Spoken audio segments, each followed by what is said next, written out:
Detailně si představíme nové ozubnicové jednotky pro Vysoké Tatry. V legendách se zaměříme na karkulky. A úžasné návraty ovládnou výhybkáři. Tak, pěkně vystřihnout. Tak, ať je to rovný. Si asi říkáte, co tady dělám. Zkouším tady modelařit z papíru. Toto je mimochodem nádraží v Třebívlicích. A inspiroval jsem se v článcích v médiích, kdy média píšou, že modeláři, hlavně ti, kteří dělají teda železnici, vykoupili obchody, ať už s plastikovými modely, anebo s papírovými.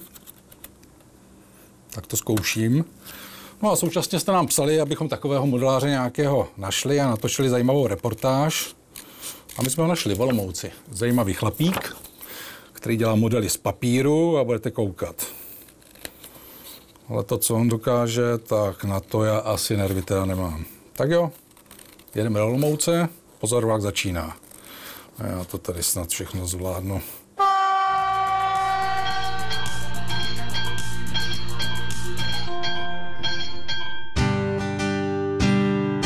Nejdýl, co jsem pracoval na papírovém modelu, bylo přes rok. Momentík, budu teďka chvilku pracovat. Jsem, jak se říká, obyčejný smrtelník a patlal. Představujeme vám obyčejného smrtelníka, jak se na Facebooku říká, modeláře Lukáše Vykydala z Olomouce, který se specializuje na papírové modely drážních vozidel v měřítku 1:25. Mimochodem velmi propracované modely, jak ostatně uvidíte. Takže právě dělám na budoucí lokomotivě 447002. Bude to česká lokomotiva, je to papírový model, jak je vidět, a v současné době dělám stupačky na kabinu. Jinak tohle je kornajsna a tou se vlastně dělá imitace hlavíček nýtu. To je to, když se tomu chce a nechce. Nechce se tomu. A když má člověk pevný nervy a hodně moc času, tak se mu povede vytáhnout jeden ten nýt a pak ho přilepit na určité místo. Někteří lepijou na čistostavbu, což je vlastně bez úprav, bez barvení, bez tmelu, bez ničeho. No a já jsem, jak se říká, obyčejný smrtelník a patlal. Takže já si všechny modely si upravuju, jak potřebuju, podle sebe a podle toho, jak by to mělo vypadat v reálu. Což je patina, a mně to nejde. Všechny svoje modely, které postavím, tak se snažím, aby byly trošičku odlišný od ostatních, což znamená, že je osvětluju. Osvětluju dokonce vagon, který jsem postavil, tak ten má dokonce kouřový generátor. Můžu vám to klidně ukázat, jak to funguje. Sepneme, vevnitřku se vlastně rozsvítí dioda a z kouřového generátoru po chvílce začne vycházet kouř. Lukáš Vykydal začal s modelařením v 10 letech. Šlo o plastiková letadýlka v měřítku 1:72. Jenže, jak sám říká, vůbec se mu nedařilo. A protože měli v rodině železničáře, přesedlal na plastikové vláčky, které mu šly hezky od ruky. No a jednoho krásného dne jsem si řekl, že začnu stavět papírové modely.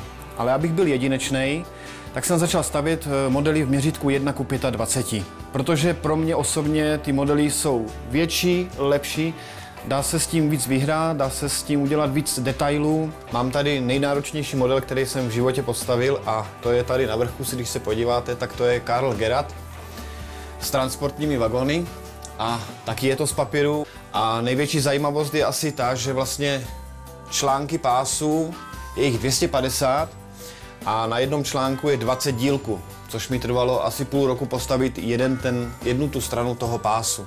Jinak tam je 5,5 tisíce nýtů, 1,5 mm a milimetrových. Patinu jsem použil pomocí tady těchto malých patinovacích prášků, aby to vypadalo rezavě, zaprášeně a podobně. No a když se podíváte, tak ono to opravdu tak vypadá, že to je špinavý, že to je rezavý, že to je nepoužitý. Brejlovec, bardotka, tu každý pozná. Jsou to takové moje prvotiny, moje zkoušky staveb, na kterých je použitá i vlastně patina poprvé. A tady mám Němku. K té mám zajímavou příhodu, když jsem ji vezl poprvé na výstavu tak mi pes běhl před auto a spadla mi. A když jsem vylezl z auta a řekl jsem tomu psovodovi, že co blbne, vezu v autě lokomotivu, tak se na mě hodně divně díval. No a tohle to je motorák, se kterým jezdil můj strýc, Josef, dokonce jsem ho pojmenoval potom. On jezdil vlastně Olomouc, Opava, Krnov a tahle ty směry ještě. No a když bohužel umřel, tak potom zrušili i tu jeho motorovou lokomotivu. No a tady mám Sergeje, kterého určitě znáte, onehdá to bylo v televizi. Čmeláka, tenhle čmelák byl donedávna v Olomouckém muzeu, už je zase pryč. No a pak tady mám poslední model, se kterým jsem tak trošku předběhl AŽD a jejich grafika, protože jsem si vymyslel jsem vlastní design na vzhled téhleté lokomotivy a než si vlastně AŽD toho kocoura koupilo, tak já už jsem to měl postavený. No a teď vám ukážu, co ten model umí.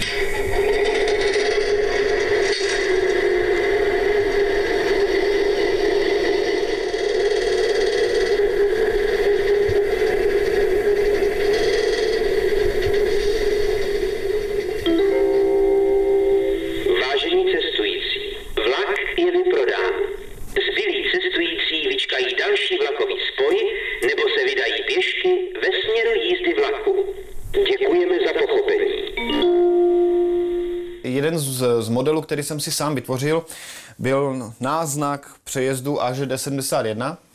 Je komplet celý z papíru, je tam použitá statická tráva a statickým aplikátorem, posyp na dekorativní písek. No a je funkční. Takže když ho zapnu, tak je vidět, že tam vlastně bliká pozitivka s výstrahou.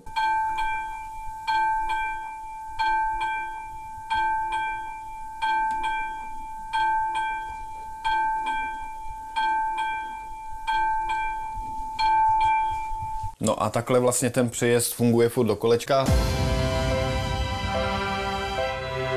Moře času byste mohli strávit u Lukáše Vykydala, který získal za své modely řadu ocenění, a studovat detaily na každém jednom kousku, z nichž některé postavil v řádu týdnů a jiné si vyžádali i přes rok práce. A jak jsme zjistili, papírové modely ve velikosti 1:25 nejsou z kategorie levných. Začínají někde na 400 korunách a zatím nejdražší si Lukáš za finanční pomoci svého zaměstnavatele pořídil v hodnotě 6 000 korun. Jde o 4 dvoupatrové vagony BIPA, které budou mít po dokončení téměř 3 metry. Nezbývá než popřát hodně trpělivosti a pevnou ruku při modelování, Lukáši.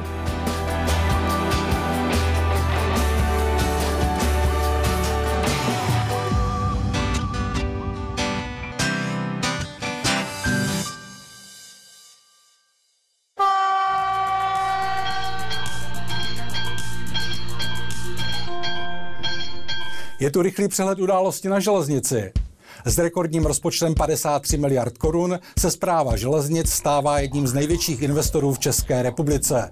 Oznámil to ministr dopravy Karel Havlíček na společné tiskové konferenci s generálním ředitelem Správy železnic Jiřím Svobodou. Díky tomu letos můžeme modernizovat skoro 100 kilometrů tratí, úplně přesně je to 97 kilometrů.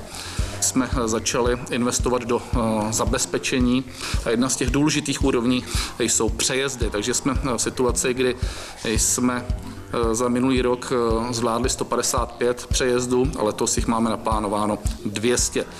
Co se týká v dalších objektů v rámci Správy železnic, tak stojí za to zmínit, že se každý rok rekonstruuje nebo opravuje řádově 120 budov. Tento rok by to mělo být 114. A v pozitivním tónu pokračujeme. Správa železnic rozhodla, že se na takzvanou kozí dráhu mezi Děčínem a Telnicí, kde byl v roce 2015 zastaven veškerý provoz, mohou vrátit vlaky. Stačí, aby byl projeven zájem alespoň o víkendovou turistickou linku a Správa železnic trať, která v říjnu oslaví 150 let, zprovozní už letos.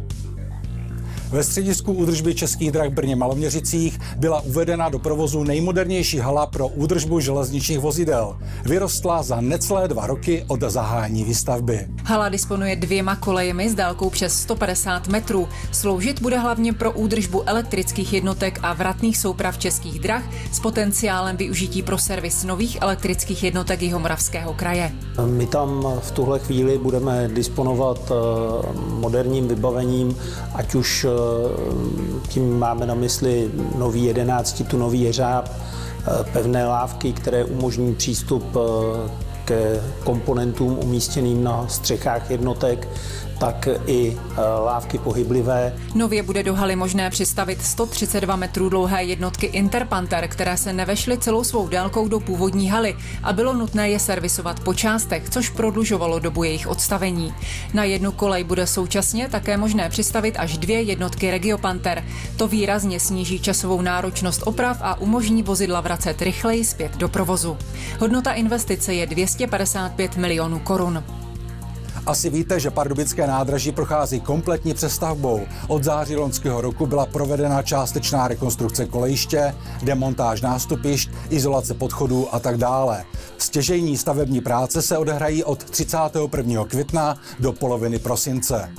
V rámci téhle výluky proběhne rekonstrukce 1. a 2. nástupiště plus přilehlá část kolejišť. Současně s tím bude probíhat rekonstrukce podchodů, rekonstrukce zastřešení, rekonstrukce kanalizace, bude se budovat pilíř pro novou lávku pro pěší. Pardubické nádraží bude po kompletní přestavbě plně bezbariérové, přibude 1 nástupiště a přes celé nádraží povede lávka pro pěší, propojující severní a jižní část města s přístupem na jednotlivá nástupiště. Průjezdná rychlost se zvýší ze 100 km za hodinu na 160 km za hodinu. Po 12 letech zkušebního provozu je nové spojení, tedy velmi důležitá soustava železničních tunelů a mostů pod pražským Vítkovem, spojující hlavní nádraží Libeň, Holešovice a Vysočany, zkolaudováno. Oznámil to drážní úřad s tím, že nezvykle dlouhý zkušební provoz trval proto, že v průběhu výstavby došlo ke zpřísnění hlukových limitů. Aby mohla být stavba zkolaudována, Správa železnic provedla řadu opatření, jako například doplnění hlukových absorbérů, osazení mazníků, zbroušení kolejnic a mnoho dalšího. Nad to musí Správa železnic do 30. června tohoto roku v nočních hodinách omezit nákladní dopravu.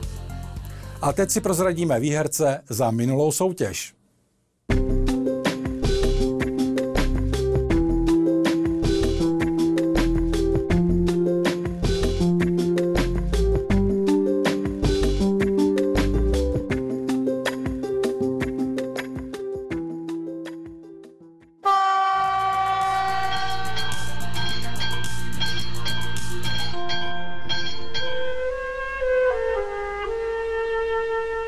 Nový moderní provoz elektrické motorové ozubnicové dráhy byl zahájen po celkové rekonstrukci začátkem roku 1970. Vlak ozubnicové dráhy se skládá z motorového a řídícího vozu. Řídící vůz řadíme vždy první ve směru stoupání. Stanoviště strojvedoucího je v horním čele řídícího vozu. Při jízdě do stoupání řídí strojvedoucí soupravu odtud. V motorovém voze pro jízdu soupravy ze spádu je stanoviště strojvedoucího naopak ve spodním čele vozu.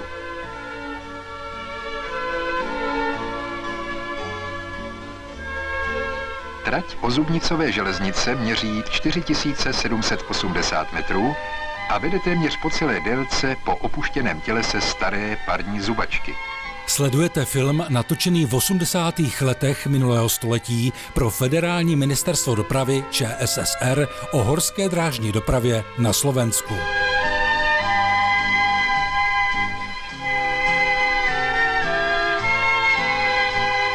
Uběhlo pár desítek let a Vysoké Tatry se loučí s typickými a současně velmi spolehlivými úzkorozchodnými ozubnicovými jednotkami řady 405-95 ze Švýcarska.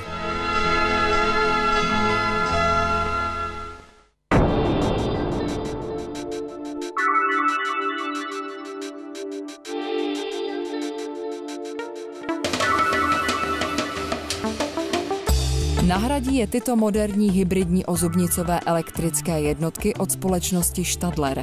Hybridní v tom smyslu, že budou jezdit nejenom po ozubnicové železnici, ale také po tatranské elektrické železnici. A protože vás, diváky magazínu Pozor vlak, tyto novinkové jednotky hodně zajímaly, vyslali jsme do popradského depa našeho slovenského kolegu Matúše Vavreka, který vše mapuje od příjezdu první z celkem 5 jednotek. Zajímavostí je, že Stadler je vozí po silnici rozebrané na 3 části a v Popradě se následně kompletují.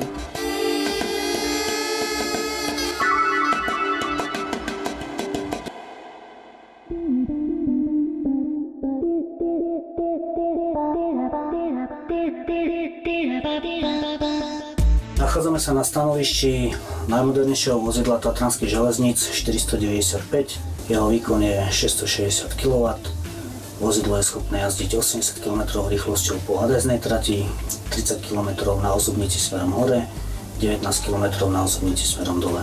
Celé vozidlo sa nachádza na vzduchovom vypružení, takže z pohľadu cestujúceho vlastne to vozidlo má lepšie vlastnosti prenosu nejakých otrasov, stratí. Stanovište rušňoviča je veľmi dobré nastavené. Všetky informačné systémy na pulte sú spravené tak, aby všetky potrebné veci, ktoré rušňovič potrebuje k svojej práce, mal pred sebou, kde mu krásne displej zobrazuje presne jeho požiadavky na volenej rýchlosti tempomatu, s ktorou dokáže krásne regulovať a ovládať celé vozidlo. S kontrolerom si dokáže presne nastaviť požadovanú ťažnú silu, či už v jazde alebo v brzde. Celá diagnostika a celý informačný systém bude nastavený v slovenskom jazyku, takže nebude tu žiadna jazyková bariéra pre obsluhu.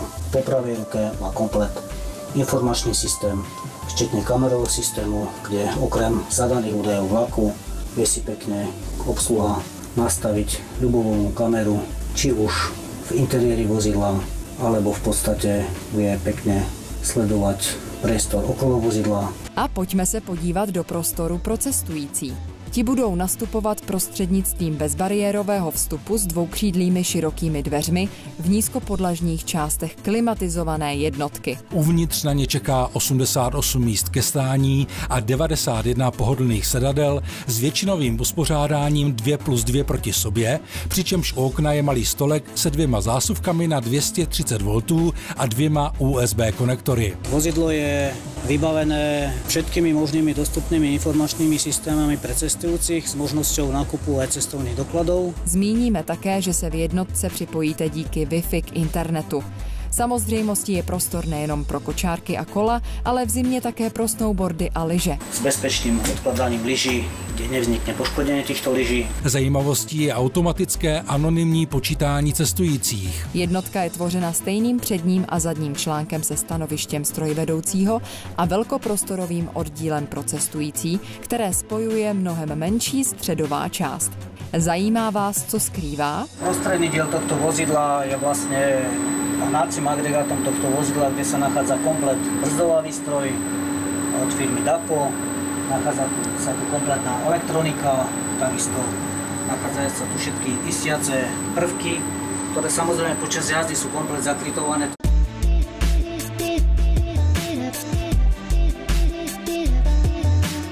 Vozidlo je schopné jazdiť aj v mnohočlennom riadení, takže nie je problém tieto vozidlá zdvojovať, čím v podstate sa vyriešia následí a jazdy vlakov v časovom slede na tratiach Štrba-Štrbské pleso. Zbývá poslední otázka. Kdy budou nové jednotky plně v provozu? Podle železniční společnosti Slovensko se tak stane do konce tohoto roku. A nebuďte smutní za dosavadními zubačkami.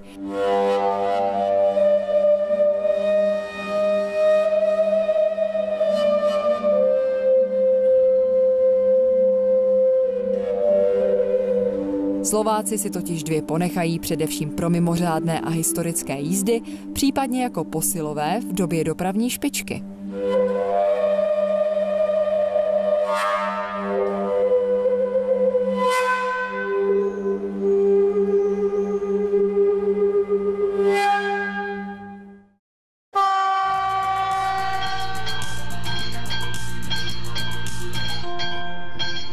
Ahoj všem. Dnes se zaměříme na poslední a zároveň nejúspěšnější verzi jinak poměrně problematických motorových hydraulik, známých pod přezdívkou Karkulka. Jedná se o řadu 725-2, neboli postaru T444-02. Právě Karkulky jsou němými svědky složitého rozhodování z dob počátku motorizace našich železnic o tom, jestli je pro motorové lokomotivy vhodnější elektrický nebo hydraulický přenos výkonu. Vozidla obou těchto provedení vyvíjela v 50. letech minulého století pražská továrna ČKD, ale téměř všechny čtyřnápravové hydrauliky se nakonec vyráběly ve slovenském Martině. Šlo právě o Karkulky. Nejprve v letech 1961 až 64 typu T444-0 v takzvaném plešatém provedení, na které v letech 1963 až 65 navázala výroba vylepšeného typu T444-1 s parním generátorem pro vytápění osobních vlaků.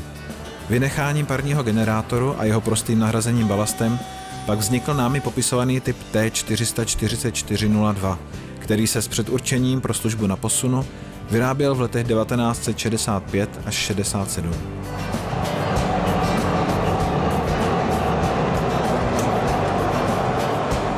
Celkem bylo postaveno 90 těchto lokomotiv.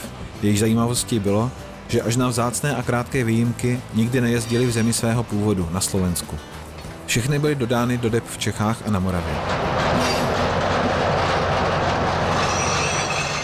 Po konstrukční stránce je Karkulka čtyřnápravou motorovou lokomotivou s hydrodynamickým přenosem výkonu, která se ovládá z jedné věžové kabiny, ke které přiléhá dlouhá přední a krátká zadní kapota. Hmotnost lokomotivy je necelých 57 tun, nejvyšší rychlost buďto 35 nebo 70 km za hodinu, to v závislosti na tom, zda si strojvedoucí přepne hydraulickou převodovku do posunovacího nebo traťového režimu. Přeplňovaný naftový motor K12 V170DR má výkon 515 kW, tedy 700 koní, při jmenovitých 14 otáčkách za minutu. V delší kapotě se nachází rychloběžný naftový motor, který přes pružnou spojku pohání hydrodynamickou převodovku, která je uložená pod kabinou obsluhy. Na její spodní vývod jsou prostřednictvím kardanu připojené převodovky pro pohon všech 4 dvojkolí. Úplně v čele dlouhé kapoty můžete vidět blok chlazení. Krátká zadní kapota v sobě ukrývá vzduchojemy a balast pro dorovnání hmotnosti lokomotivy. V kabině s velmi dobrým výhledem na všechny strany jsou 2 řídící pulty, každý pro svůj směr jízdy, a dále skříň na nářadí a šatník. Přestože byly 02 Karkulky určeny především pro posun a dopravu lehkých nákladních vlaků, své uplatnění nakonec našly i v osobní dopravě. Nejvíce asi na lokálkách v okolí Chrudimi a Pardubic. V provozu se udrželi ze všech typů Karkulek nejdéle. Jejich hojné vyřazování započalo až koncem 80. let minulého století. Poslední stroje dojezdily ve druhé polovině 90. let u depa Česká Třebová, přesněji v jeho služebnách Pardubice a Polička. Některé lokomotivy byly na dožití odprodány do průmyslu, kde poslední kusy dojezdily až na přelomu tisíciletí, tedy po více než 30 letech od vyrobení. Dnes jsme si představili lokomotivu 725-247, která v roce 2004 dojezdila v depu Polička jako úplně poslední Karkulka u Českých drah. Právem tedy byla vytipována k zachování pro budoucí generace, ovšem na své zprovoznění zatím stále marně čeká. Prosím, držme této lokomotivě palce, aby neskončila ve šrotu podobně jako 40 jiných Karkulek, které mimo jiné i zde ve Valašském Meziříčí čekaly na své zprovoznění řadu let marně.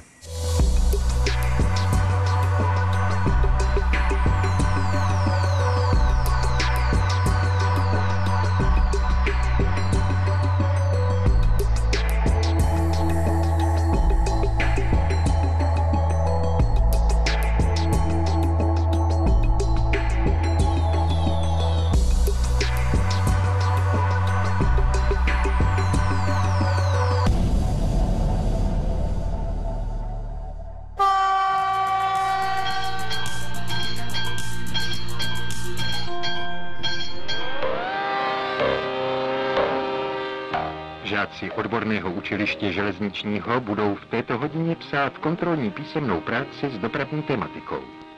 Skupina A má popsat činnost hradláře. Práce vyhybkáře. No nazdar, z toho kouká kule. Ale nekouká. Já ti pomůžu, chceš? Moc mu asi nepomůže. Plést si hradláře, signalistu s vyhybkářem by neměl. Každopádně dneska se podíváme na řemeslo, které stále existuje. Takzvaný klíčový průmysl a stavění výměn je věda. bezpečnou vlakovou cestu ve stanicích, které nejsou vybaveny ústředním stavěním výměn, zajišťuje vždy výhybkář v těsné spolupráci a podle pokynů výpravčího stanice. Protože obsluhuje vjezdové nebo odjezdové výměny, je jeho stanoviště umístěno na zhlaví železniční stanice. Ze svého stanoviště musí mít bezpečný přehled o celém obvodu své činnosti.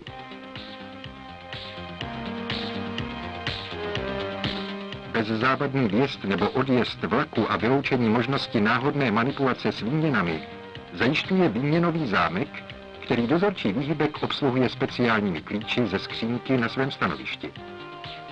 Osobní vlak právě vjel do stanice. Výhybkář teď musí zrušit jeho vlakovou cestu. Vezme si proto klíče. Jenže jak pozná které? Správně, k tomu se hned dostaneme. Abys to pochopil, musíš nejdříve znát, jak jsou ve stanici situované koleje. V našem konkrétním případě to vypadá takhle. Kolej 1. až 5., výhybky 1 až 8 a obvody výhybkářů 1 a 2. Podobný náčrtek mají i výhybkáři na svých stavědlech. Je orientován tak, aby souhlasil se skutečností. Pokud není ve stanici žádný pohyb, jsou všechny výměny podle staničního řádu v základní poloze. Jejich závaží je označeno černobíle. V základní poloze směřuje černá polovina k zemi nebo ke koleji. Za této situace jsou i kolejová pravítka na stanovišti výhybkáře v základní poloze kryta černým krycím pravítkem. Požadovanou vlakovou cestu, tedy úsek koleje, který musí být volný v celé délce pro bezpečnou jízdu vlaku, zjistí výhybkář podle bílých hledačů vlakových cest na spodní hraně pravítek. Pro vjezd jsou umístěny vpravo, odjezdové jsou umístěny vlevo. Stavědlo 2 má například postavit odjezd ze 4. koleje. Podle hledače kolejových cest vlevo nastaví výhybkář požadovanou vlakovou cestu. Okamžitě tak zjistí, které výměny budou pojížděny. Budou to výhybky číslo 6, 7 a 8. Vidíš? Tak to má také výhybkář označeno na horní části kolejových pravítek. Na jejich dolní polovině jsou označeny klíče pojížděných výměn. Značky na pravítku odpovídají přesně štítkům na klíčích výhybek. Výměna pojížděná proti hrotu má klíč s plným štítkem. Klíč se štítkem označeným jen obrysy je od výměn, které jsou pojížděny ve směru jejich jazyků. Hodonice nedaleko Znojma jsou stanicí, kde se, pokud jde o zabezpečení, dodnes nic nezměnilo. A opět nesprávná terminologie. Výhybkáři neslouží na stavědlech, ale na stanovištích. Každý klíč má svůj příslušný štítek s číslem výhybky. Buď s číslem jednoduchým, anebo vyjádřeným zlomkem, to když je výměna ještě závislá na jiné. A nemůže se to poplést? Ne, to nesmí. Vždyť zámky ručně stavěných výhybek zajišťují jazyky ve správné poloze a zprostředkují jejich závislost na návěstidlech. Bezpečnost vlakové cesty je ovšem prvořadá. Kolejová pravítka, přesné označení klíčů a mechanismus zámků, který nedovolí vyjmout klíč, pokud není zámek uzamčen, umožňuje výhybkáři kontrolu správně provedené práce.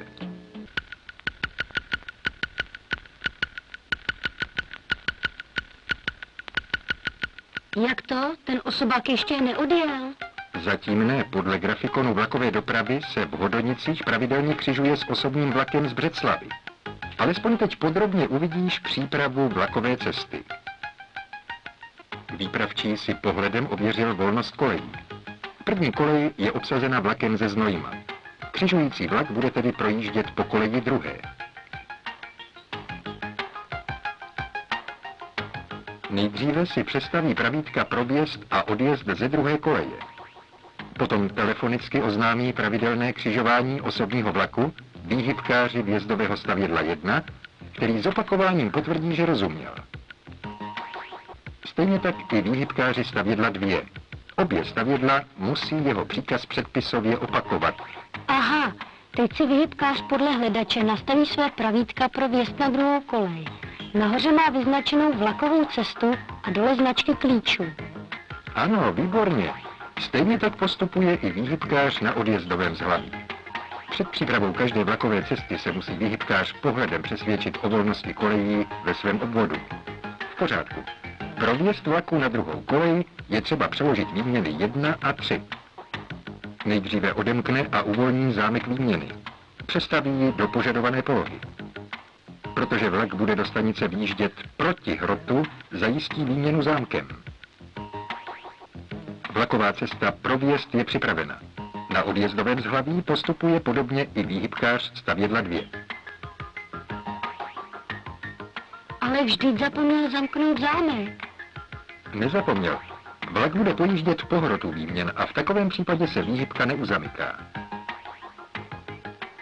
Co však výhybkáři nesmějí zapomenout, je včas ohlásit výpravčímu konec stavění vlakové cesty.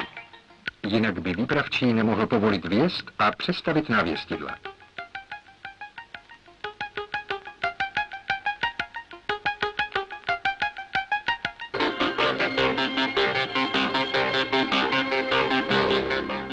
Teď jsou oba vlaky ve stanici. Práce výhybkářů byla bezchybná. Ale nemyslí si, že to je všechno.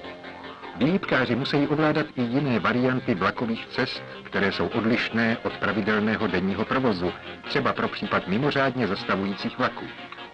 Musí bezpečně ovládat své kolejové obvody. Musí znát a umět správně použít různé druhy zámků. Musí ovládat a dodržovat bezpečnostní předpisy. Na profesionálně provedeném a svědomitém výkonu výhybkářů závisí plynulost i bezpečnost železniční dopravy. Už jednou jsme skříň pro zavěšování klíčů a výměnové zámky viděli v Doudlebách nad Orlicí v 69. díle Pozor vlak. Ale teprve dnešní film vysvětlil podrobně všechny detaily výhybkářského řemesla. V příštích návratech povýšíme z klíčů k elektromechanice.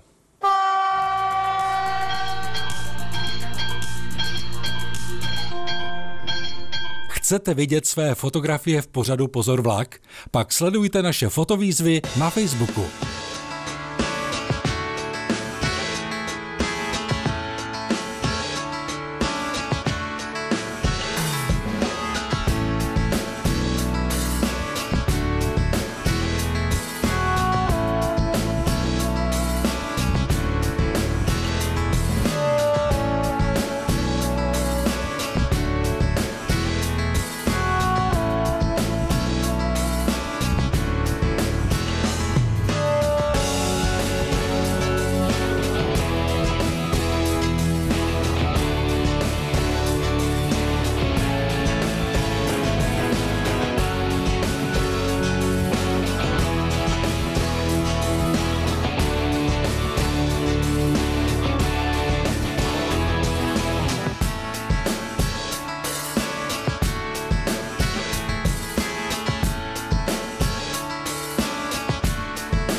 Jo, jasně, Pozor vlak končí a já stále nemám hotovo, to nemá cenu, já totiž nemám trpělivost na nějaký papírový modely. Nicméně máme tady soutěž. Ptáme se na otázku, v jakém měřítku nejčastěji tvoří modely Lukáš Vykydal z Olomouce. Pokud víte správnou odpověď, pak ji pište na adresy uvedené na obrazovce, a to do 15. dubna 2021. A o co hrajeme? O 3 poukázky v hodnotě 500 korun do Pon2Go prodejen. Tak jo, mějte se krásně, železnici zdar a za měsíc na viděnou. Lidi, nemá to cenu, já na to prostě nemám nervy na ty papírové modely. Nic, jsme skoro v závěru, dáme si otázku, ptáme se na to, v jaké velikosti tvoří nejčastěji modely modelář Lukáš Vykydal z Olomouce. Pokud víte správnou odpověď, pak ji pište na adresu uvedené na obrazovce. A já jsem to nedomyslel. Já to nedám. Tohle jsou nejdelší texty dneska, takže to musím překonat. A jdeme. Ahoj všem, vítáme vás u sledování vašeho oblíbeného videomagazínu Pozor vrak. To ne.